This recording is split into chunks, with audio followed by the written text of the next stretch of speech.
नमस्कार साथियों, मैं आज मौर्य प्रशासन में जो बचा हुआ था उसी को आगे लेकर के इस क्लास में चल रहा हूं। आप लोग इसके पहले वाले वीडियो में देखे होंगे कि हम लोग मौर्य प्रशासन के बारे में चर्चा किए थे और मौर्य प्रशासन में मैंने पहले भी कहा था कि केंद्रीय प्रशासन में, यहाँ मैंने लिखा है कि केंद्रीय प्रशासन में ज्यादा पॉइंट जो है बनता है, तो इसको हम लोग पढ़ चुके हैं। अब प्रांतीय प्रशासन और नगर प्रशासन जो है वह बचा हुआ है, तो यह संक्षिप्त है लेकिन फिर भी हम लोगों को जानना है।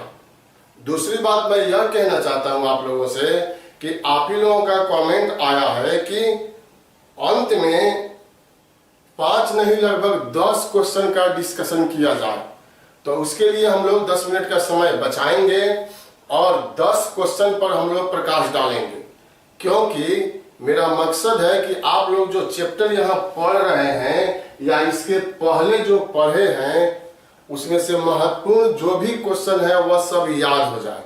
तो हम लोग 10 मिनट लास्ट में उसके लिए रखेंगे। मैं यहाँ क्वेश्चन लिख दूंगा या बोल दूंगा और आप लोगों को आंसर जो है वह कमेंट बॉक्स में बतलाना है, जल्दी जल्दी बतलाना है, क्योंकि 10 ही मिनट का टाइम जो है वह आपको दिया जाएगा। तो अब हम लोग यहाँ प्रांतीय प्रशासन के बारे में चर्चा करेंगे। चाहे कौटिल्य की अर्थशास्त्र हो या मेगास्थनीज की इंडिका हो या अशोक का शिलालेख अभिलेख हो, बहुत सारा साक्ष्य है जो प्रांतीय प्रशासन के बारे में और नगर प्रशासन के बारे में प्रकाश डालता है। मौर्य प्रशासन के अंतर्गत विशाल साम्राज्य को प्रांत में बांटा गया और इसको चक्र कहा गया है। प्रांत में बांट करके इसको चक्र नाम से संबोधित किया गया है। साथियों, चक्र के बाद जिला, अगर आप समझने के लिए कहेंगे कि प्रांत के बाद जिला, तो चक्र के बाद जिला हम लोग कह सकते हैं। तो जिला को यहां प्रांत और यह जिला, तो इसको आहार या विषय, आहार या विषय कहा गया, जिसका अधिकारी जो है वह स्थानिक होता था। स्थानिक के अधीन कई गोप होते थे। आप यहां देखिए, स्थानिक,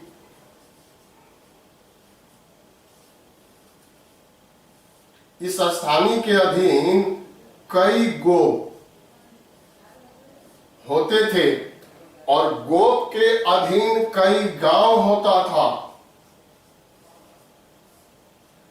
गांव, गांव या ग्राम इसको कह सकते हैं।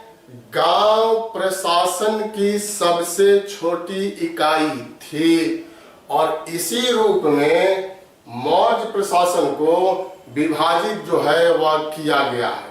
अब यहां से अधिकांश जो प्रश्न पूछा जाता है वह प्रांत और उसकी राजधानी।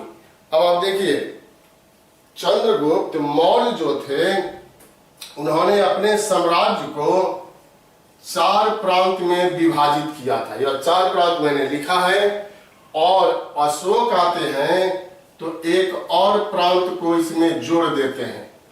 कलिंग को जोड़ करके 5वां प्रांत के रूप में स्थापित कर दिया। तो चंद्रगुप्त मौर्य के समय में 4 प्रांत और अशोक के समय में 5 प्रांत हो गए। तो प्रांत और उसकी राजधानी जो हम लोगों को परीक्षा में पूछा जाएगा, एक करके पूछा जा सकता है या सुमेलित करके भी पूछा जा सकता है, तो वही हम लोगों को देखना है। यहां पर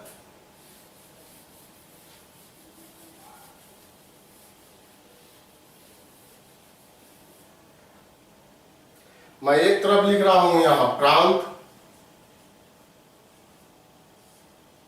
प्रांत का नाम,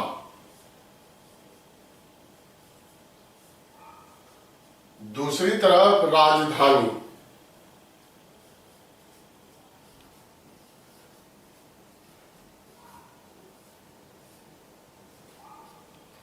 प्रांत यहां हम लोग लिखेंगे तो पूर्वी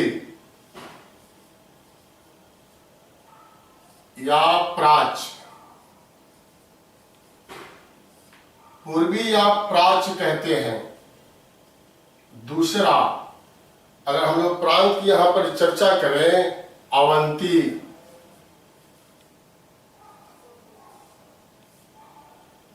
तीसरा उत्तरापथ,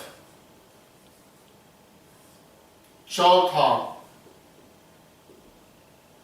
दक्षिणापथ,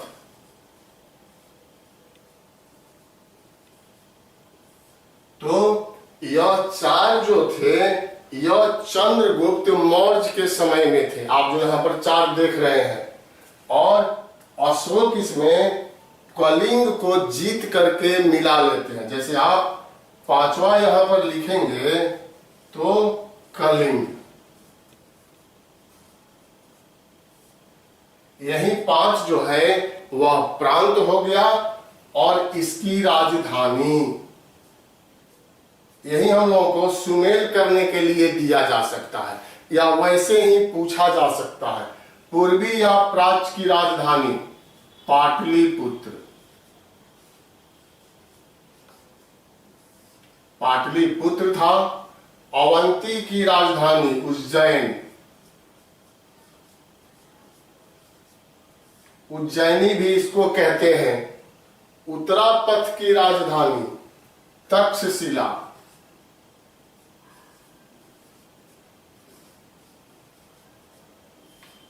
दक्षिणापथ की राजधानी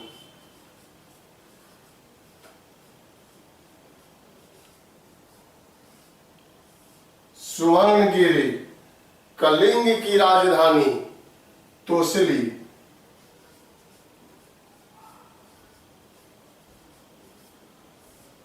तो यही राजधानी है। पाटलिपुत्र से आप परिचित है। पूर्वी या प्राच्य की राजधानी अवंती की राजधानी उज्जैन, उत्तरापथ की राजधानी तक्षशिला, दक्षिणापथ की सुवर्णगिरी, कलिंग की तोसली।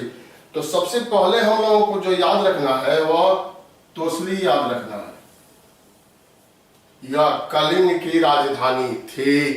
परीक्षा में दूसरी तरह से भी पूछा जा सकता है कि अशोक ने निम्नलिखित में से किस क्षेत्र को विजित करके मगध में शामिल कर लिया।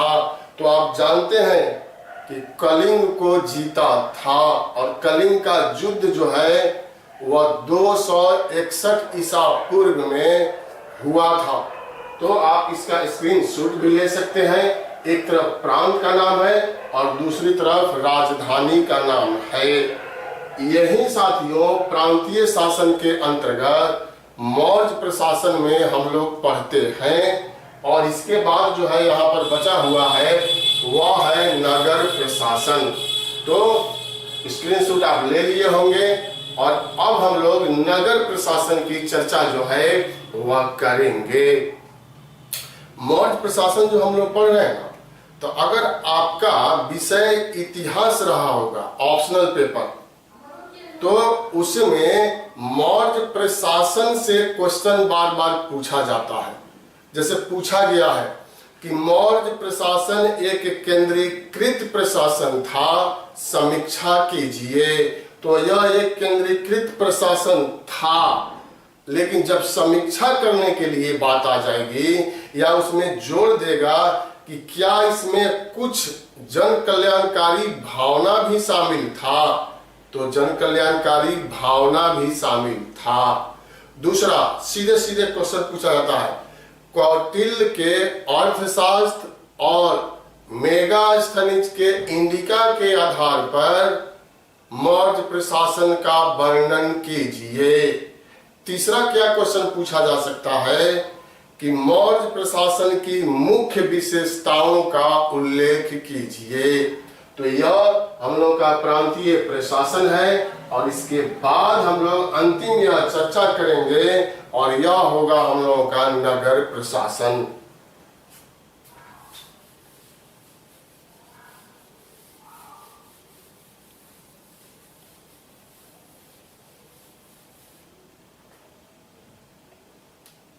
नगर प्रशासन, यह नगर प्रशासन है। यहां लिखते हैं नगर प्रशासन।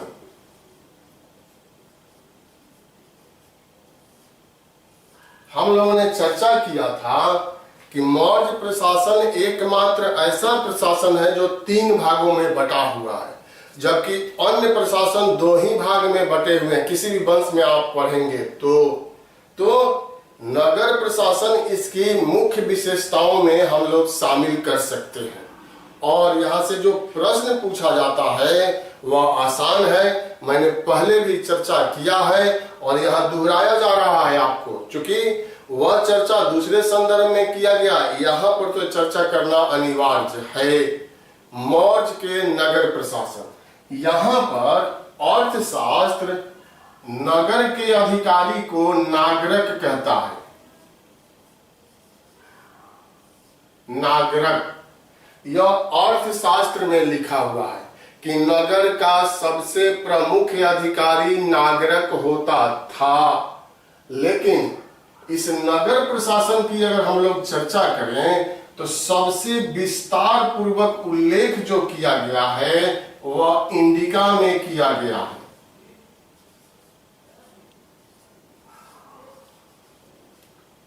इंडिका, परीक्षा में अगर पूछे कि निम्नलिखित में से सबसे विशद रूप में नगर प्रशासन का उल्लेख किस ग्रंथ में किया गया है, तो विकल्प में आपको अर्थशास्त्र भी रहेगा आंसर, लेकिन अर्थशास्त्र नहीं हो जाएगा बल्कि यह होगा, इंडिका होगा। दूसरा, पुस्तक का लेखक भी दे करके पूछा जा सकता है कि निम्नलिखित में से किसने मौर्य नगर प्रशासन का विस्तार पूर्वक उल्लेख किया है, तो वह हो जाएंगे मेगास्थनीज। अब इसमें कहा क्या गया है तो वह आप यहां देखिए, इसमें कहा गया है कि 30 अधिकारी थे और 6 विभाग था और प्रत्येक विभाग में 5-5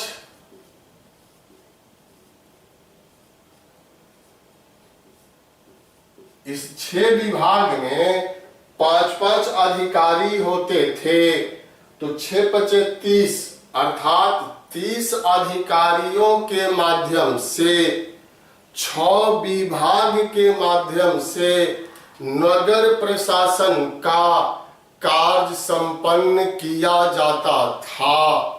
तो सबसे विशद हुआ ना कि इंडिका में उल्लेख किया गया है, संक्षिप्त रूप में अर्थशास्त्र में उल्लेख किया गया है, और परीक्षक इसीलिए जानबूझ करके यह क्वेश्चन डालते हैं कि विकल्प में अर्थशास्त्र भी रहेगा और इंडिका भी रहेगा। अगर जो नहीं जानते हैं, नहीं पढ़े हैं, तो वह निश्चित रूप से अर्थशास्त्र आंसर देंगे, क्योंकि उनके दिमाग में जो है वह कौटिल्य आएंगे, क्योंकि कौटिल्य जो है मौर्य राज प्रशासन में एक महत्वपूर्ण भूमिका जो है वह निभा रहे थे। तो यही है मौर्य प्रशासन की मुख्य बात। साथियों, इसमें एक शब्दावली आता है, वह मैं जोड़ करके इस मौर्य प्रशासन को समाप्त करूंगा। आप यहाँ पर देख सकते हैं, और वह शब्दावली क्या है? एग्रोनोमोई। एग्रोनोमोई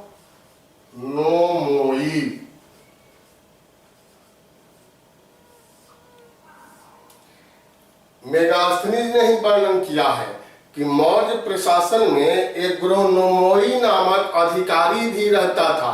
तो यह किस प्रकार का अधिकारी था? जब कोई व्यापारी लोग व्यापार के लिए निकलते थे या कोई यात्री जो है निकलता था अपने घरों के लिए जाने के लिए या दूर दराज के क्षेत्रों में जाने के लिए, तो सड़क सुरक्षा के लिए मार्ग सुरक्षा के लिए अधिकारी की नियुक्ति किया गया था और उसी मार्ग सुरक्षा अधिकारी को क्या कहा गया, एग्रोनोमोई कह करके संबोधित किया गया। क्योंकि मेगास्थनीज ने यूनानी दृष्टिकोण अपना करके अपनी पुस्तक इंडिका को लिखा था, इसलिए यह यूनानी शब्द का ही प्रयोग इसमें करता है। अब आप लोगों को निश्चित रूप से समझ में आया होगा। मौर्य प्रशासन, केंद्रीय प्रशासन इसके पहले पढ़े, आज हम लोगों ने प्रांतीय प्रशासन पढ़ लिया और नगर प्रशासन जो है वह पढ़ लिया। इसकी मूलभूत बात या परीक्षा में जो पूछा जाएगा वह अब आपको भूलने की जरूरत जो है वह नहीं है, और जब भी परीक्षा में प्रश्न पूछा जाएगा तो इसी में से प्रश्न जो है वह निकाल करके पूछ लिया जाएगा, जिसकी चर्चा हम लोगों ने अभी किया है। तो समझ में आया, निश्चित रूप से आया होगा। आगे हम बढ़ते हैं। प्रशासन के बाद हम लोग चर्चा करेंगे मौर्य कला के बारे में, क्योंकि मौर्य कला एक अद्भुत कला था और बिहार से संबंधित मुख्य बातों पर हम लोग फोकस करेंगे। एक दो पॉइंट इधर उधर का आएगा तो उसको संक्षिप्त रूप में हम लोग यहाँ पर चर्चा कर लेंगे। जैसे अब हम इसको समाप्त करते हैं।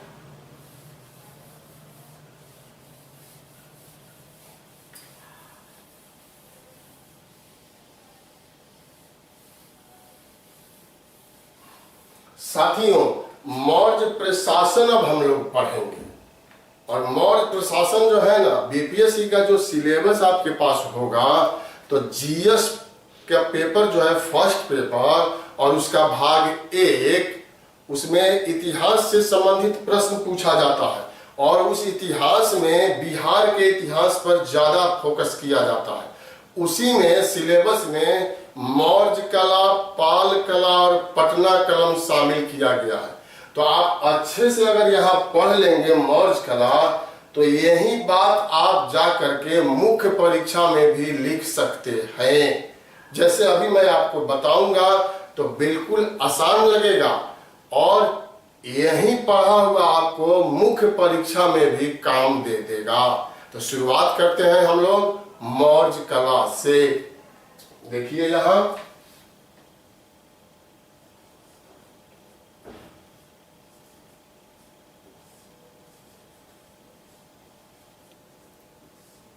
मौर्य कला,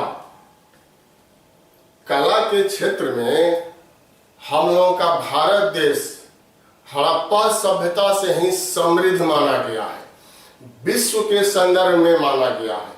जब भारत का इतिहास हम लोग पढ़ेंगे तो हड़प्पा सभ्यता की जब चर्चा करेंगे तो कांस्य की नृत्य करती हुई मूर्ति का प्रमाण मिला है।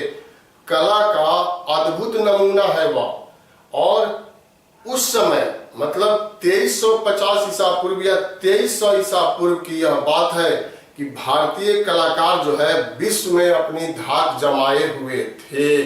तो कला की शुरुआत जो है वह वहीं से होती है, लेकिन एक मजबूत कला के रूप में, एक मजबूत पक्ष के रूप में यह स्थापित होता है मौर्य काल में।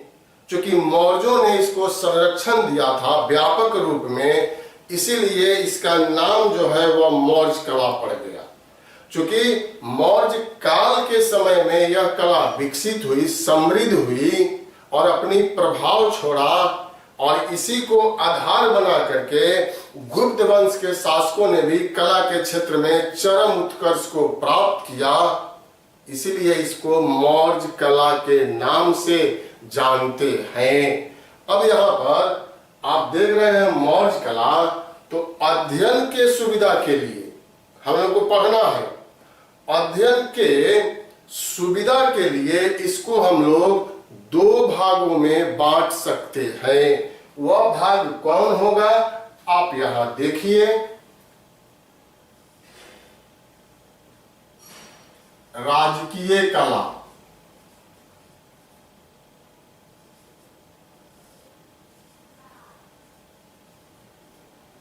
दूसरा है जन कला,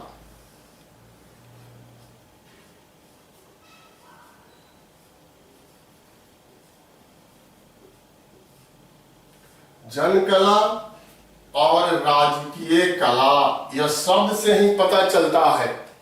राजकीय कला का मतलब क्या हुआ? राजाओं के द्वारा संरक्षण दिया गया उस कला को राजकीय कला कहते हैं। मगध राज्य में इसको प्रश्रय दिया और प्रश्रय देने वाले खुद मौर्य वंश के शासक थे। और जन कला मैंने यहां लिखा है, यह जन कला, तो यह आम लोगों की कला थी। आम जनता ने इस कला को जन्म दिया था, सहयोग किया था और विकसित स्वरूप इसका दिखलाई पड़ता है। लेकिन यह तो सिंपल बात है और यह समझने की बात है कि राजकीय कला की अगर तुलना किया जाए जन कला के साथ, तो राजकीय कला ज्यादा विकसित था। यह विकसित होगा, यह पूर्ण विकसित।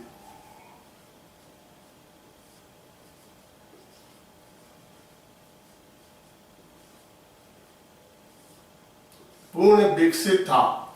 इसके तुलना में यह उतना विकसित नहीं था। समझने के लिए मैंने यहां लिखा है पूर्ण विकसित। और जब यहां तुलना कीजिएगा तो जन कला धन के अभाव में राजकीय कला के समान जो है वह विकसित नहीं हो सका। मान लीजिए कि आपके पास बहुत अधिक पैसा है और आप उसको कला के क्षेत्र में लगा रहे हैं, कला को प्रश्रय दे रहे हैं, कला को विकसित करने का प्रयास कर रहे हैं, और आप राजा भी हैं तो विकसित होगा और वह निश्चित रूप से अधिक समय तक भी चलेगा। और आम जनता जो कला लेकर के आई, जिसको जन कला कहते हैं, तो वहां धन का अभाव था।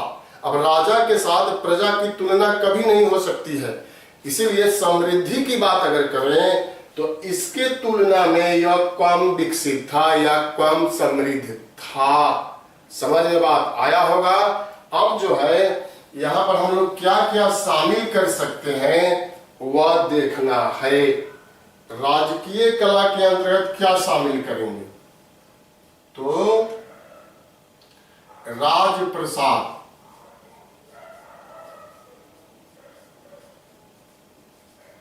बहुत सारा स्रोत में भी हम लोग चर्चा किए हैं।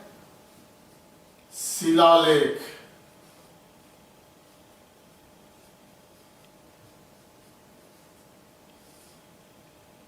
स्तंभ लेख,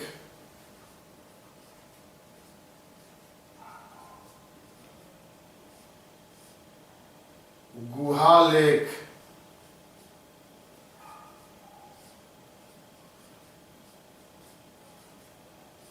स्तूप,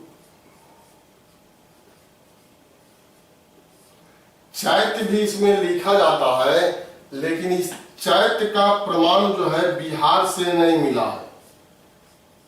चैत्य तो यह बिहार से इसका प्रमाण जो है वह नहीं मिला है। भारत के संदर्भ में भारत का इतिहास जब हम लोग पढ़ेंगे तो उसमें हम लोग इस चैत्य को भी शामिल कर सकते हैं, तो यह ध्यान देना है। और यहाँ जन कला की अगर हम लोग बात करें तो यक्ष, यक्षिणी की मूर्ति,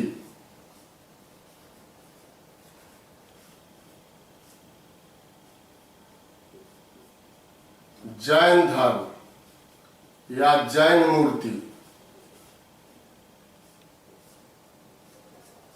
मृदभांड,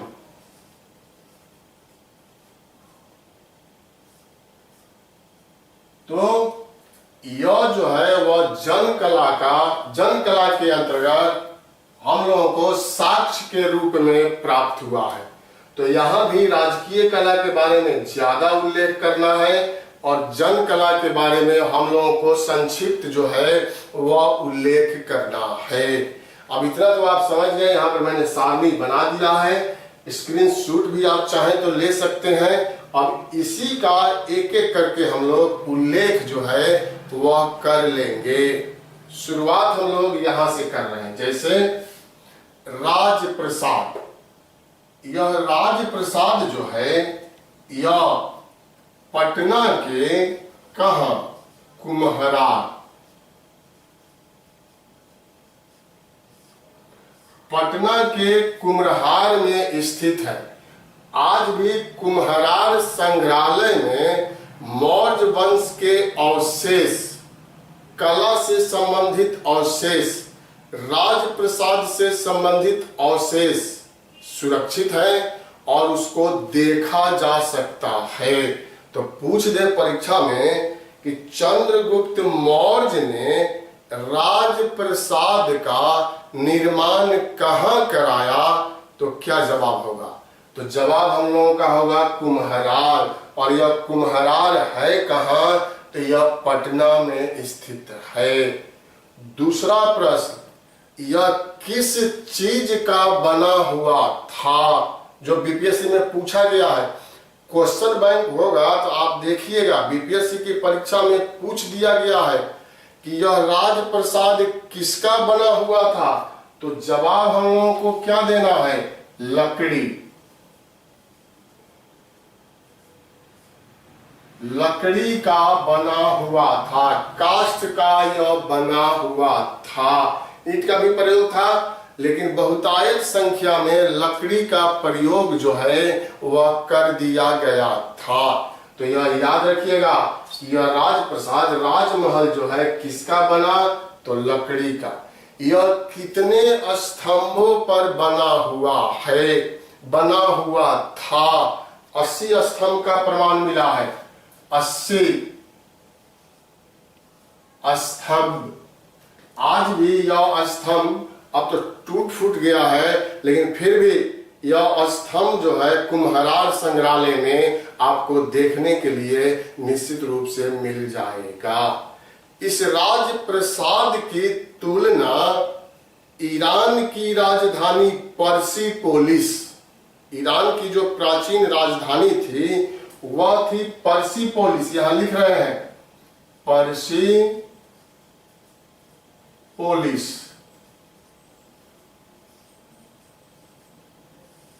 यहां पर जो राजमहल बना है उसी के साथ इसकी तुलना कर दी गई है कि इसी पर्सिपोलिस के राजमहल का अनुकरण चंद्रगुप्त मौर्य ने किया और कुम्हरार में राजप्रसाद का निर्माण कराया। राष्ट्रवादी विद्वानों ने इस मत का जो है वह खंडन किया है। तो यह राजप्रसाद के बारे में आप लोग समझ लिए होंगे। राजप्रसाद का निर्माण किसने कराया? चंद्रगुप्त मौर्य ने। पहला पॉइंट, यह किसका बना हुआ था? तो लकड़ी का बना हुआ था। दूसरा पॉइंट, यह 80 स्तंभों पर बना हुआ था और इसका अवशेष जो है पटना के कुम्हरार से मिला है। तो यही महत्वपूर्ण राजप्रसाद से बात जो है निकल करके आ रहा है। अब यहाँ पर दूसरा पॉइंट है हम लोगों का यह शिलालेख। यह हम लोगों का हो गया। अब शिलालेख की बारी है। अशोक के बृहद, बड़े आकार का, और लघु, छोटे आकार का शिलालेख जो है वह प्राप्त हुआ है। यह शिलालेख या स्तंभ लेख राजकीय आदेश के रूप में जारी किए गए थे। इसमें जन कल्याणकारी बातों का भी उल्लेख किया गया था।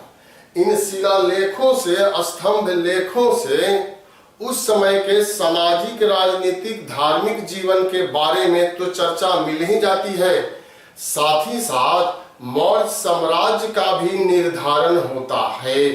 जहां जहां मौर्यों ने अपने साम्राज्य का विस्तार किया था उस स्थल पर इसका निर्माण जो है वह कर दिया गया था। अब इसमें कुछ पॉइंट यहाँ आएगा जो हम लोग पढ़ेंगे। जैसे शिलालेख की बात करें तो बृहद पैमाने पर हम लोग भारत के इतिहास में पढ़ेंगे, लेकिन एक दुभाषिया शिलालेख है जो सार ए कुहना से मिला है। सार ए कुहना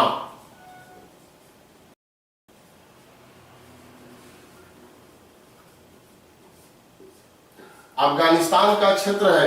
यहां से 2 भाषाओं में लिखा हुआ, एक ही यहाँ मान लीजिए है शिलालेख और इसमें दो भाषाओं का प्रयोग कर दिया गया है, तो दो भाषीय शिलालेख और एक स्थल है, तो परीक्षा में पूछा जा सकता है।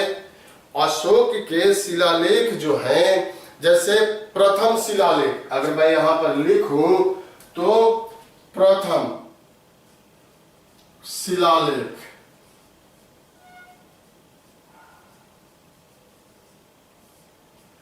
कुछ महत्वपूर्ण शिलालेख, तो प्रथम शिलालेख में क्या किया गया है?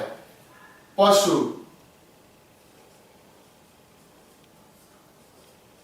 हत्या निषेध, इसके बारे में चर्चा किया गया कि पशुओं की हत्या नहीं किया जा सकता है। प्रथम शिलालेख में यह लिखा हुआ है। दूसरा शिलालेख में पशु और मानव की चिकित्सा,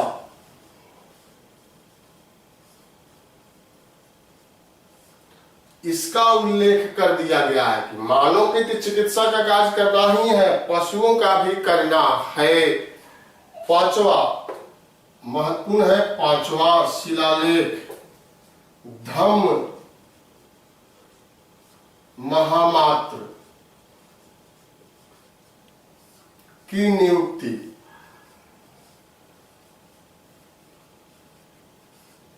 धम्म महामात्र की नियुक्ति का उल्लेख पांचवें शिलालेख में किया गया है।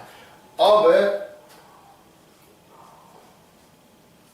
आठवें शिलालेख में अशोक की धम्म यात्रा,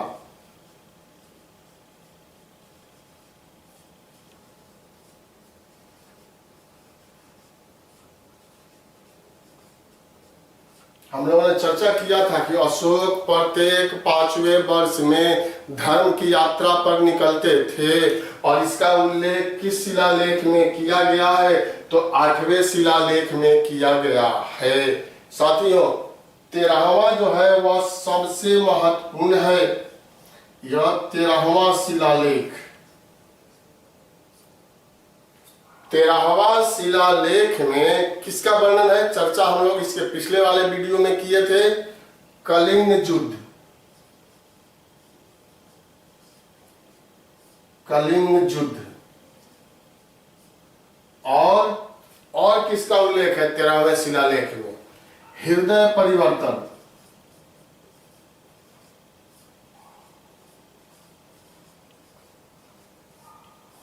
अशोक का हृदय परिवर्तन का उल्लेख इसमें है। और क्या है? आत्विक जाति।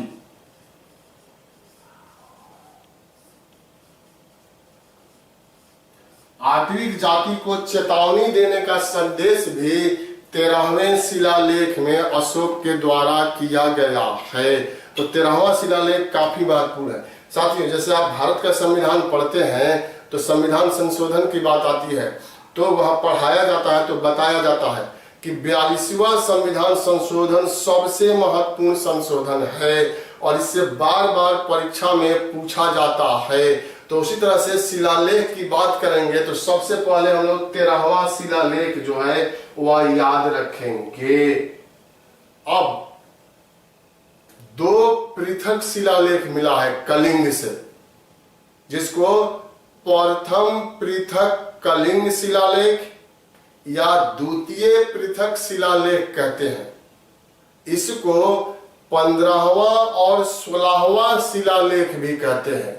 तो याद रखिएगा, प्रथम या द्वितीय पृथक शिलालेख या 15वां और 16वां शिलालेख कहते हैं। इस शिलालेख में अशोक ने सभी जनता को अपना पुत्र और पुत्री कह करके संबोधित किया है, अपना संतान कह करके संबोधित किया है। यही महत्वपूर्ण बात जो है हम लोग शिलालेख के अंतर्गत शामिल कर सकते हैं। यह महत्वपूर्ण पॉइंट है और आपको याद यहाँ पर होना चाहिए। इसके बाद जो हम लोग देख रहे हैं वह है हम लोगों का स्तंभ लेख। कॉन्सेप्ट आधारित अगर परीक्षा में प्रश्न पूछ दे कि राजकीय कला या मौर्य कला के अंतर्गत सबसे मुख्य विशेषता क्या था, तो स्तंभ लेख था। सबसे इसकी मुख्य या विशिष्ट तत्व जो है वह स्तंभ लेख माना गया है।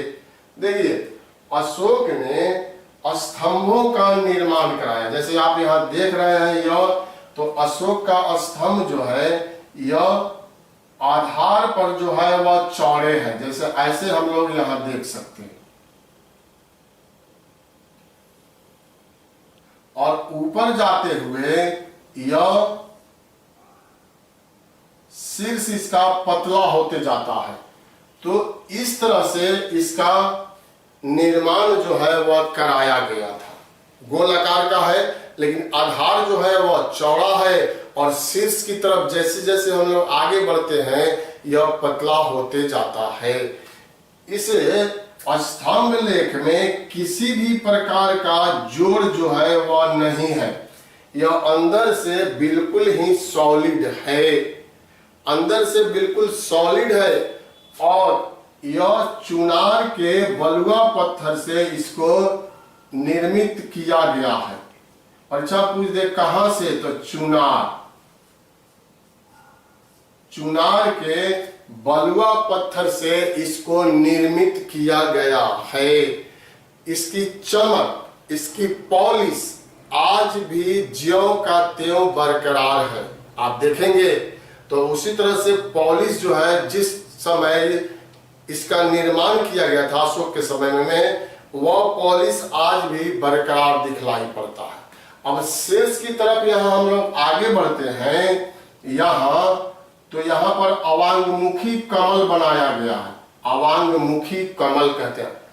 अवांगमुखी कमल का मतलब क्या है कि कमल का फूल अगर आप लेते हैं, खिला हुआ कमल का फूल, और उसको उलट देते हैं तो उल्टा कमल का फूल, या उसको अवांगमुखी कमल का फूल कहते हैं, वह यहाँ बना दिया गया। कमल का फूल, कमल, और इस कमल के फूल के ऊपर यहाँ पर पशु, यहाँ पर विभिन्न पशुओं की मूर्ति जो है वह बनाया गया है। यह स्तंभ लेख अशोक के साम्राज्य के सीमा का भी निर्धारण करते हैं, और यह राजकीय आदेश के रूप में, अध्यादेश के रूप में जारी किया गया था। अब इसमें कुछ महत्वपूर्ण अभिलेख की, स्तंभ लेख की हम लोग चर्चा करेंगे, जो बिहार से मिला है, भारत के अन्य क्षेत्र से मिला है। भारत के इतिहास में हम लोग उसकी चर्चा करेंगे। तो साथियों, यहां पर आप देखिए, यहां पर लौरिया, नंदनगढ़, छोटा छोटा मैं यहां लिख रहा हूं चूंकि यह इतना ही स्पेस बचा हुआ है। लौरिया नंदनगढ़, दूसरा लौरिया औरेराज, तीसरा रामपुरवा। तो यह तीनों जो है यह बिहार में है। लौरिया नंदनगढ़ पश्चिमी चंपारण में स्थित है, और इसके शीर्ष पर सिंह की आकृति बनाया गया। सिंह की मूर्ति है इस लौरिया नंदनगढ़। देखिए, मयूर की आकृति आपने कहा था तो वह नीचे बनाया गया है। शीर्ष पर जो है, अशोक स्तंभ के शीर्ष पर सिंह की मूर्ति बनाया गया है, और जो स्तंभ निर्मित किया गया उसमें नीचे मयूर का, मोर का चित्र जो है वह अंकित कर दिया गया है। तो मोर आंसर दीजिएगा तो वह गलत हो जाएगा। मोर क्या था, मयूर क्या था, मौर्यों की राजकीय चिन्ह था। तो राजकीय चिन्ह पूछेगा तो मयूर या मोर आंसर दीजिएगा। लेकिन शीर्ष स्तंभ पर पूछेगा तो यह सिंह जो है वह आंसर हो जाएगा। यहाँ लौरिया अरेराज में भी सिंह की ही मूर्ति बनाई गई है शीर्ष पर, लेकिन रामपुरवा में क्या, वृषभ। या रामपुरवा में वृषभ की मूर्ति, तो यह अलग है, अलग पशु की मूर्ति बनाई गई है। तो सबसे पहले किसको याद रखेंगे, तो रामपुरवा को याद रखेंगे, इसको, और इसके बाद लौरिया नंदनगढ़ और लौरिया अरेराज को याद रखना है। रामपुरवा के स्तंभ लेख के शीर्ष पर किसकी मूर्ति, वृषभ की, सार भी कहते हैं उसको, बुल कहते हैं, उसकी मूर्ति जो है वह स्थापित किया गया है। तो यह बिहार से संबंधित स्तंभ लेख है, और भी स्तंभ लेख है, लेकिन उसकी चर्चा मैं भारत के इतिहास में आप लोगों के सामने रखूंगा। अब यहाँ पर गुहा लेख है साथियों। गुहा का मतलब होता है गुफा, चट्टानों को काट करके गुफा का निर्माण करा देना, गुहा का निर्माण करा देना, और आजीवक संप्रदाय के भिक्षुओं को रहने के लिए दे देना। अशोक और उसके पौत्र दशरथ ने किया था। देखिए, अशोक भी देवा नाम प्रिय की उपाधि धारण करता है, और उसका पौत्र दशरथ भी देवा नाम प्रिय की उपाधि धारण करता है। दूसरा बात, अशोक ने भी और उसके पौत्र दशरथ ने भी गया के बराबर और नागा अर्जुनी पहाड़ी में, यहां हम लिखना चाहेंगे बराबर, पहाड़ी का नाम है, और नागार्जुनी, बराबर और नागार्जुनी पहाड़ी में चट्टानों को काट करके गुफा का निर्माण कराया। गुफा का निर्माण कराना कोई बहुत बड़ी बात नहीं था, लेकिन आप यहां सोचेंगे तो एक मूलभूत तत्व निकल करके सामने आएगा। क्या आएगा, यह आएगा कि अशोक और उसके पौत्र दशरथ धर्मनिरपेक्ष शासक थे, क्योंकि इन गुफाओं का जो निर्माण कराया गया था वह आजीवक संप्रदाय के भिक्षुओं के लिए कराया गया था, न कि बौद्ध भिक्षुओं के लिए कराया गया था। इसीलिए अशोक जो है और उसके पौत्र दशरथ जो है वह धर्मनिरपेक्ष शासक के रूप में माने जाते हैं। अब यहाँ गुफा का कुछ नाम दिया गया है, जैसे यहाँ आप देख सकते हैं गुफा का नाम यहाँ है सुदामा, कर्ण चौपड़,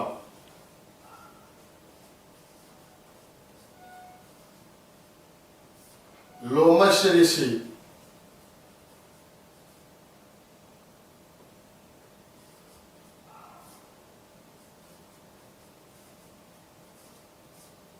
गोपी गुफा।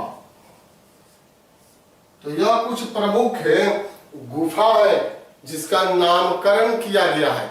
इसी गुफा की दीवारों पर लेख भी अंकित कर दिया गया, प्राकृत भाषा में किया गया है, इसीलिए इसको गुहा लेख के नाम से, गुफा लेख के नाम से संबोधित किया जाता है।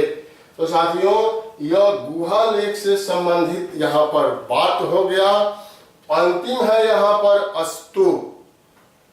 अशोक ने स्तूप का भी निर्माण कराया था। हम लोग अशोक के बारे में, उसकी धर्म नीति के बारे में पढ़ रहे थे, तो वहां पर चर्चा किए थे कि दिव्यावदान ग्रंथ है, बौद्ध ग्रंथ, दिव्यावदान ग्रंथ के अनुसार अशोक ने कितना स्तूप का निर्माण कराया, तो अशोक ने 84,000,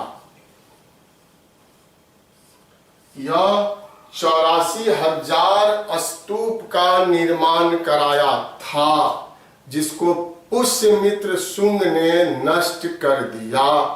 बिहार का 2 स्तूप जो है वह आपको याद रखना है। और विस्तारित रूप में पढ़ना है, जानना है, तो भारत का इतिहास जब शुरू होगा तो वहां पर और स्तूप की मैं चर्चा करूंगा। बिहार में केसरिया का स्तूप परीक्षा में पूछ देगा इस बार, हो सकता है केसरिया, यहां नाम लिख रहे हैं केसरिया, यह पूर्वी चंपारण में है केसरिया। और केसरिया का स्तूप विश्व का सबसे ऊंचा स्तूप है, विश्व का सबसे ऊंचा स्तूप, और वह बिहार के पूर्वी चंपारण जिला में स्थित है। तो एक पॉइंट यह बनेगा। राजगीर का स्तूप, आप जाएंगे राजगीर तो विश्व शांति स्तूप वहां पर है, जापान की सहयोग से वहां पर बनाया गया है। बीपीएससी में पूछा भी गया कि किसके सहयोग से उसका कायाकल्प जो है वह कर दिया गया, तो जापान की सहयोग से विश्व शांति स्तूप को और भी खूबसूरत रूप जो है वह प्रदान किया गया है। तो यह स्तूप से संबंधित यहाँ पर बात है, बिहार की बात। भारत के संदर्भ में तो और भी सारे स्तूप मिले हैं, आगे चर्चा करेंगे भारत के इतिहास में। चैत, जब हम लोग मौर्य कला लिखेंगे भारत के संदर्भ में तो यहाँ चैत्य का भी वर्णन किया जाता है, लेकिन बिहार में चूंकि चैत्य का कोई भी साक्ष्य मौर्यकालीन हम लोगों को नहीं मिला है, तो हम लोगों को इतना ही पढ़ना है राजकीय कला के अंतर्गत। अब राजकीय कला हम लोगों ने इतना देख लिया, अब है यहाँ जन कला। तो जन कला तो बिल्कुल ही संक्षिप्त है और कम ही पॉइंट यहाँ से निकलता है जो परीक्षा में हम लोगों को पूछा जा सकता है। जैसे मैंने यहाँ लिखा यक्ष यक्षिणी की मूर्ति, तो जन कला में इसको प्रथम स्थान दिया गया है। पौराणिक देवी और देवता है यक्ष और यक्षिणी, तो एक पॉइंट यहां से बनता है। पटना के दीदारगंज से यक्षिणी की मूर्ति मिली है, जो जन कला का सबसे प्रमुख तत्व है। जैसे राजकीय कला का सबसे प्रमुख तत्व कौन, तो स्तंभ लेख, या उसी प्रकार से जन कला का सबसे प्रमुख तत्व कौन, तो यक्षिणी की मूर्ति, जो पटना के दीदारगंज, यहीं से मिला है। पटना के दीदारगंज से यह प्राप्त हुआ है। वर्षों से यह पानी में ऐसे पेट के बल जो है लेटी हुई मूर्ति, किसी को पता नहीं था। यह भी लोग कहते हैं उस क्षेत्र के कि धोबी लोग उसके पीठ पर कपड़ा जो है वह खींचते थे, साफ करते थे। अचानक बहुत दिनों के बाद जो है किसी की नजर उस पर पड़ी और तब पुरातत्व विभाग को सूचना दिया गया और एक विश्व की धरोहर के रूप में वह यक्षिणी की मूर्ति मिला, जो आज गांधी संग्रहालय में, आज पटना संग्रहालय में वह स्थित है। वह उठ करके गांधी संग्रहालय के अंतर्गत चला गया है, तो यह आज स्थित है। लेकिन इसका एक बांह जो है वह टूटा हुआ है, लेकिन इसकी चमक जो है वह आज भी बरकरार है। मौर्य काल की बात है यह, और वह पानी में बरसों डूबा रहा, फिर भी उसकी चमक जो है, पॉलिश जो है वह खराब नहीं हुआ। इस प्रकार की तकनीक का विकास प्राचीन काल में भारत के कलाकारों ने, भारत के टेक्नीशियनों ने, तकनीक विशेषज्ञों ने कर दिया था। तो यक्षिणी की मूर्ति सबसे महत्वपूर्ण है। पटना के लोहानीपुर से एक जैन की मूर्ति मिला है। आप पटना के लोहानीपुर जानते ही होंगे, तो वहां से एक मूर्ति मिला है जो नग्न अवस्था में है, और उसको विद्वानों ने यह प्रमाणित किया है कि यह जैन मूर्ति है। उसको भी सुरक्षित संग्रहालय में रखा गया है। यह भी स्पष्ट करता है कि मौर्य वंश के जो शासक थे वह धर्मनिरपेक्ष शासक थे और अपने राज्य में सभी धर्मों को प्रश्रय जो है वह उन लोगों ने दिया था। अब इसके बाद मृदभांड का प्रमाण भी यहां से मिला है।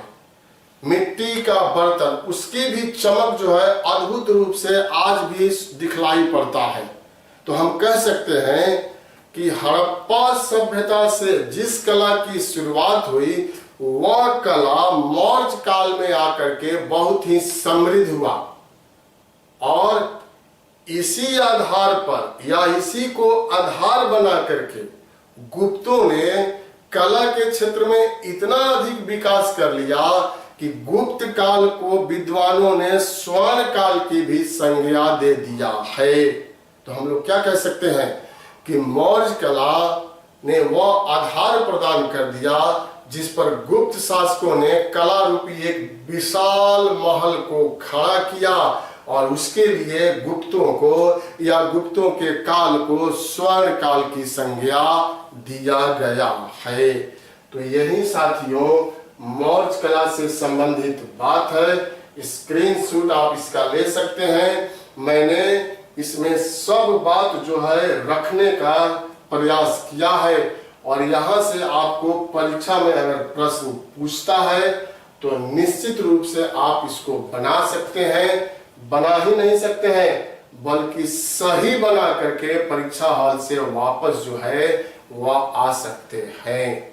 अब चूंकि मौर्य वंश हम लोगों का यहाँ समाप्त हो रहा है तो अब हम लोगों को क्या करना है, तो क्वेश्चन कुछ महत्वपूर्ण जो है आपसे पूछा जाएगा।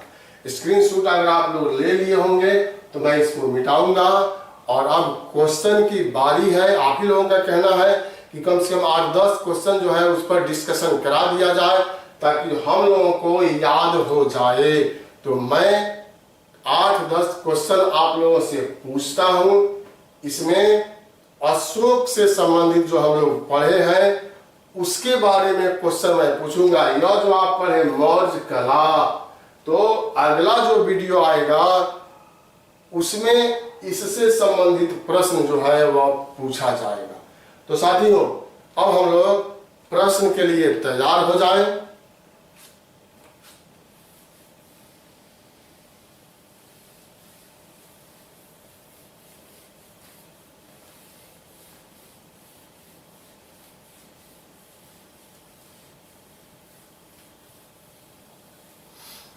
आप लोगों को जल्दी जल्दी यहाँ जवाब देना है और उसकी मैं चर्चा भी कर दूंगा। क्योंकि आप लोगों ने कहा है कि 10 क्वेश्चन का कम से कम व्याख्या कर दीजिए, हम लोग आंसर देंगे, गलत सही जो होगा वह निकल करके सामने आ जाएगा। तो आप यहाँ क्वेश्चन मैं लिख रहा हूं, संक्षिप्त में लिख रहा हूं, आपको जवाब देना है। कलिंग का युद्ध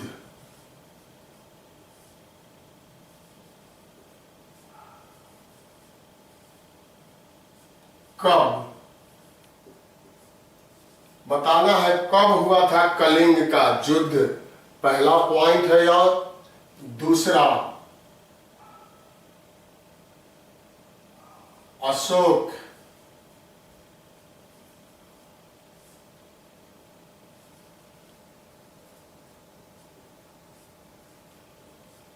अशोक कहां पर ललित पतन नगर का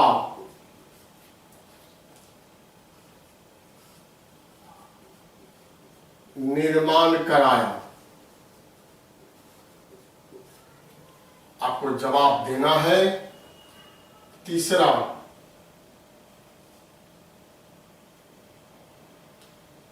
अशोक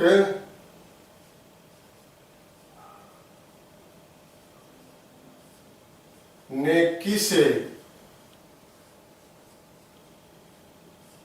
श्रीलंका भेजा था।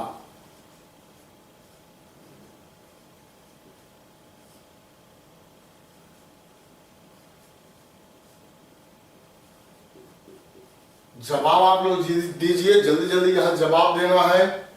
चौथा, चूंकि अशोक के बारे में भी पढ़े थे और पिछला वीडियो में हम लोगों ने प्रशासन के बारे में भी कुछ महत्वपूर्ण बातों की, जैसे केंद्रीय प्रशासन के बारे में जानकारी हम लोगों ने प्राप्त किया था। तो दोनों जो है हम लोगों का यहाँ पर आएगा। यहाँ जैसे समहर्ता,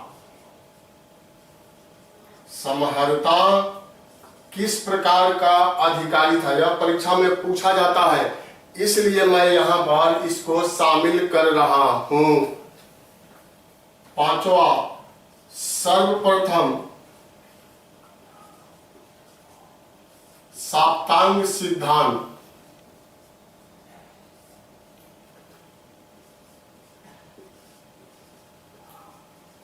सिद्धांत का वर्णन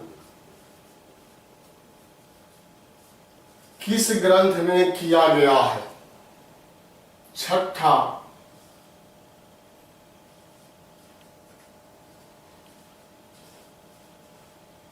आटविक जाति को चेतावनी,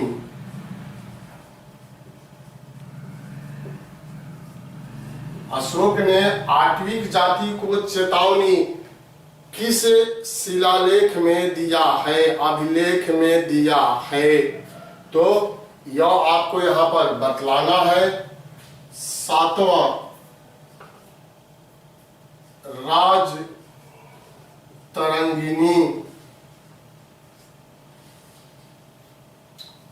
के अनुसार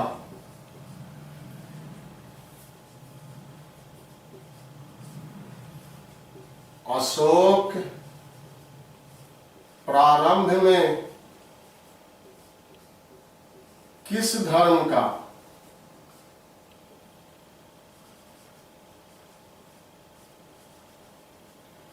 अनुयायी था।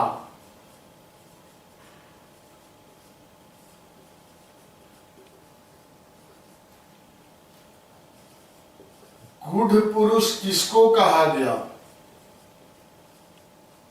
गुढ़ पुरुष किसे कहा गया है,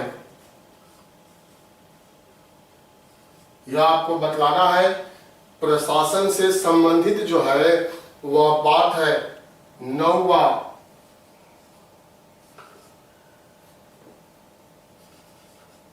धर्मस्थीय क्या था। 10वां क्वेश्चन, कलिंग युद्ध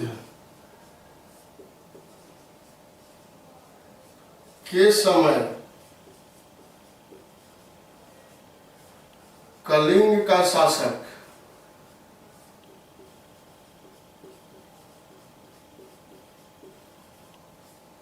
तो यह 10 क्वेश्चन हो गया। आप लोगों के अनुसार आप लोगों ने कहा था कि 10 क्वेश्चन के बारे में जानकारी दीजिए, महत्वपूर्ण क्वेश्चन, तो आप लोगों ने बहुत सारा आंसर यहाँ पर दिया होगा। अब मैं शुरुआत करता हूं। कलिंग युद्ध कब हुआ, तो यह 261 बीसी, मैंने पढ़ाया है कि अशोक के राज्याभिषेक के ठीक 8वें वर्ष में यह युद्ध हुआ था। तो 261 बीसी में कलिंग का युद्ध हुआ। अशोक कहां पर ललित पतन नगर का निर्माण कराया, तो यह भी आप लोगों को याद होगा। यह इसका आंसर जो है वह हो जाएगा नेपाल। राजा बनने के पहले ही नेपाल को विजिट कर लिया था, मैंने बतलाया था, और ललित पतन नामक नगर का निर्माण कराया। उसकी पुत्री चारुमती। तो साथियों 10 क्वेश्चन जो यहाँ पर आप देख रहे हैं, यहाँ पर आप लोगों ने यह जवाब दे दिया होगा। कलिंग का युद्ध कब हुआ था, 261 ईसा पूर्व में कलिंग का युद्ध हुआ था। यह आप 10 क्वेश्चन मैंने यहाँ लिख दिया है। 10 क्वेश्चन का आप जल्दी जल्दी से जवाब दीजिए और 6 आंसर 10 में से अगर आप 6 का जवाब सही दे देते हैं तो माना जाएगा कि आपकी तैयारी बहुत अच्छी है और आपका रिजल्ट जो है वह निश्चित रूप से होगा।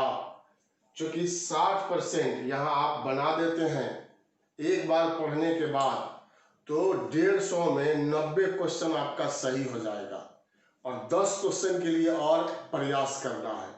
तो 6 अगर बना रहे हैं आप तो आपकी तैयारी बहुत अच्छी है। 7 बना दिए, 8 बना दिए, तो यह आपको कोई रोक नहीं रहा है, आपका रिजल्ट जो है वह श्योर होगा।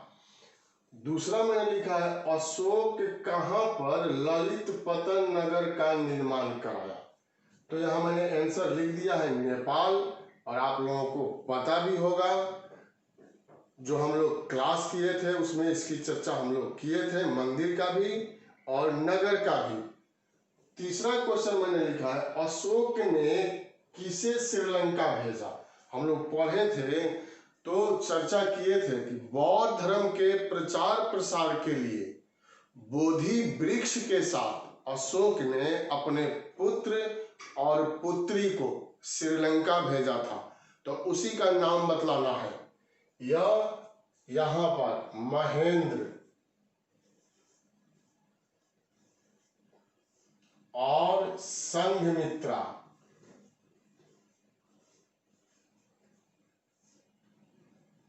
महेंद्र और संघमित्रा को भेजा था। यह लोग श्रीलंका की प्राचीन राजधानी अनुराधापुरम गए और वहीं पर बोधि वृक्ष को लगाया गया। वह बोधि वृक्ष आज भी मूल रूप में अवस्थित है। इसके बाद मैंने लिखा समहर्ता। हम लोग पढ़े थे तो चर्चा किए थे हम कि शब्दावली से भी परीक्षा में प्रश्न जो है वह पूछा जाता है।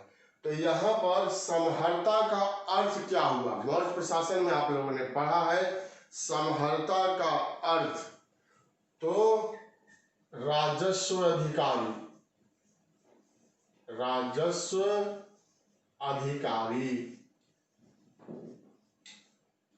या भू राजस्व अधिकारी भी इसको आप कह सकते हैं। आज भी जिलाधिकारी को समहर्ता कहा जाता है। 5 नंबर क्वेश्चन देखिए, सर्वप्रथम सप्तांग सिद्धांत का वर्णन है। संक्षिप्त लिखा है मैंने, लेकिन आपको बताना है किस पुस्तक में सर्वप्रथम सप्तांग सिद्धांत का वर्णन जो है वह कर दिया गया है। तो साथियों, आप यह चर्चा सुन चुके हैं और मैं आपको यह बता चुका हूं, इसलिए यह आंसर आपको यहां पर देना है और वह आंसर क्या हो जाएगा, अर्थशास्त्र।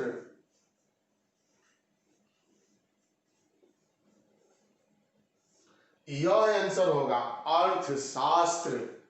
उसके बाद आटविक जाति को चेतावनी अशोक ने दिया है, वह किस अभिलेख में वर्णन किया गया है कि आटविक जाति को चेतावनी जो है अशोक देता है।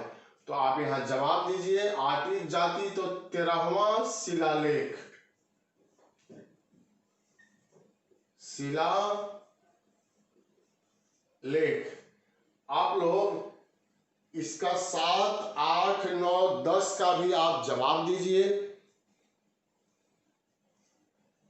और 7 से ज्यादा लाना है आप लोगों को।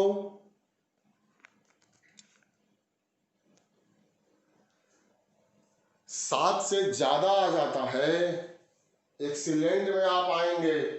7 नंबर मैंने यहां क्वेश्चन लिखा है, राजतरंगिणी के अनुसार अशोक प्रारंभ में किस धर्म का अनुयायी था।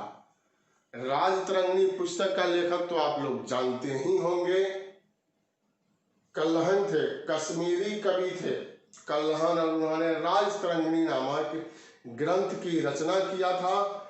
जय सिंह के समय में इस पुस्तक की, विजय सिंह के समय में इस पुस्तक की रचना जो है वह किया गया था साथियों।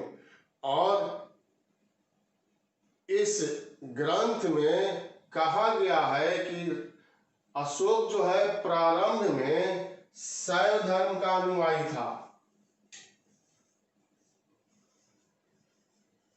शैव धर्म, बाद में बौद्ध धर्म के प्रति उसका अनुराग जो है वह ज्यादा बढ़ जाता है। इसके बाद गूढ़ पुरुष किसे कहा गया है? अर्थशास्त्र में मौर्य प्रशासन का वर्णन है और उस अर्थशास्त्र में यह गूढ़ पुरुष किसके लिए प्रयोग किया गया शब्द? तो गूढ़ पुरुष जवाब आप दे रहे होंगे गुप्तचर के लिए। गुप्तचर को गूढ़ पुरुष के नाम से संबोधित कर दिया गया है। 9वां नंबर क्वेश्चन भी शब्दावली से ही है। धर्मस्थीय। धर्मस्थीय क्या था ये आप बतलाइए। धर्मस्थीय का चर्चा किया गया है। कंटक शोधन और धर्मस्थीय मौर्य प्रशासन में यह शामिल थे।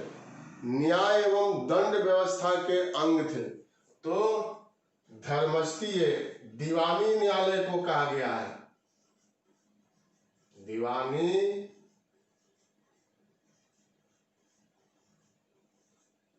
न्यायालय को धर्मस्थीय कहा गया है। फौजदारी न्यायालय को कंटक शोधन के नाम से संबोधित किया गया है। अंतिम है कलिंग युद्ध के समय कलिंग का शासक कौन था? तो कलिंग का शासक हाथी गुम्फा अभिलेख में वर्णन किया गया है कि जब कलिंग का युद्ध हुआ तो उस समय नंदराज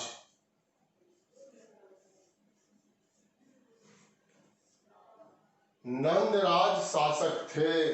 10 क्वेश्चन का जवाब आप लोगों ने दिया होगा। आप लोग खुद उसका देख लें कि आंसर भी आपने कितना सही किया और वह कमेंट बॉक्स में आप जवाब दीजिए कि मैंने इतना सही किया। 7, 10, कोई 10 भी बना सकता है क्योंकि पढ़ा हुआ जो है उसी में से मैंने यहाँ पर पूछा है। और इसी तरह से 10-10 क्वेश्चन जो है अब मैं दूंगा आप लोगों को लास्ट में, और उसको बनाना है। अपनी तैयारी को आंकना है कि मेरी तैयारी कितनी अच्छी हो रही है और कहाँ तक हम लोग सही रूप में जा रहे हैं। तो यही हम लोगों का आज का वीडियो था। फिर मिलते हैं हम आप लोगों से अगले वीडियो में। तब तक के लिए बहुत बहुत धन्यवाद, बहुत बहुत शुभकामना। मन लगाकर तैयारी कीजिए और मन लगा करके तैयारी करना जो होता है वह कभी बाँव नहीं जाता है, वह कभी असफल नहीं होता है। स्क्रीनशॉट भी आप इसका जो है वह ले सकते हैं। एक बार पुनः आप लोगों को बहुत बहुत धन्यवाद।